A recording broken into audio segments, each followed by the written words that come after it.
नमस्कार दोस्तों, आप सभी का स्वागत है आज की इस मोटिवेशनल स्टोरी में, जो आप लोगों को बतलाएगी कि किस तरह पैसों का लालच हमें हमारी उन शक्तियों से दूर ले जाता है जो हमें जीवन में खुश और सफल बनाती है।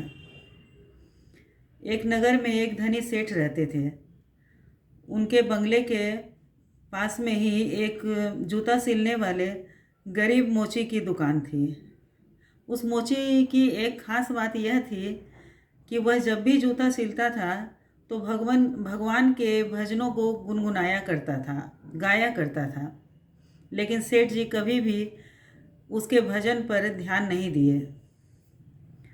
एक दिन काम के सिलसिले में सेठ जी को विदेश जाना पड़ा और लौटते समय रास्ते में उनकी तबीयत बहुत ज़्यादा खराब हो गई।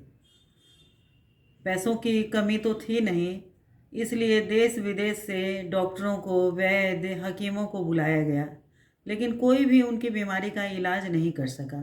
दिन प्रतिदिन सेठ जी की तबीयत बिगड़ती चली गई और धीरे धीरे उनका चलना फिरना भी बंद हो गया।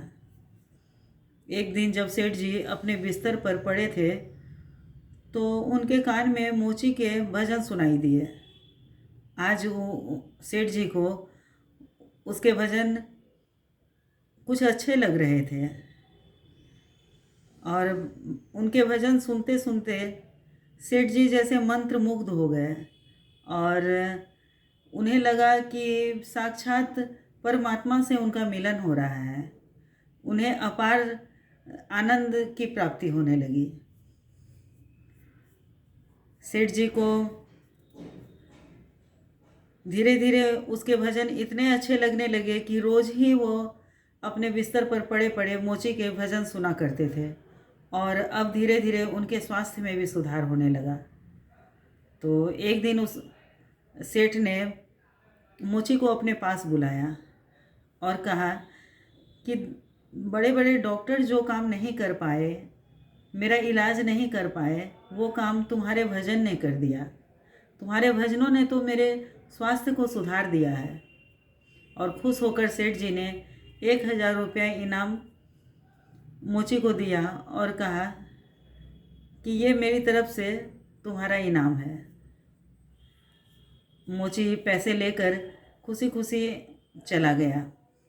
लेकिन उस रात मोची को बिल्कुल भी नींद नहीं आई। वो सारी रात यही सोचता रहा कि इतने पैसों को वो कहाँ छिपा कर रखेगा और इन पैसों से क्या खरीदना है। इस तरह सारी रात जब उसको नींद नहीं आई तो दूसरे दिन वह अपनी दुकान पर भी नहीं जा पाया।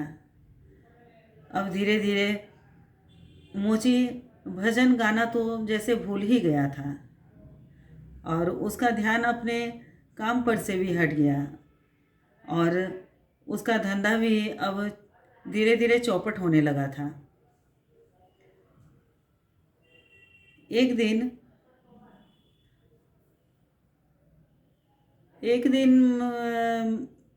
सेठ जी जब अपने बिस्तर पर लेटे हुए थे तो मोची उनके पास पहुंचा और हाथ जोड़कर बोला, सेठ जी, आप अपने ये पैसे वापस ले लीजिए, क्योंकि जब से ये पैसे मेरे पास आए हैं मेरा तो धंधा ही चौपट हो गया है और मैं भजन गाना भी भूल गया हूँ। इस पैसों ने परमात्मा से मेरा नाता ही तुड़वा दिया है। ऐसा कहते हुए उसने सेठ जी को सारे पैसे वापस कर दिए और वापस अपने काम में लग गया और धीरे धीरे वह भजन भी गाने लगा और दैनिक कार्यों में व्यस्त हो गया। मित्रों, यह सिर्फ एक कहानी मात्र नहीं है, यह एक सीख है कि किस तरह पैसों का लालच हमें हमारी उन शक्तियों से दूर ले जाता है जो हमें जीवन में खुश और सफल बनाती है। हाँ, अगर आप अपने पास आए धन को अपने दिमाग में न घुसने दें और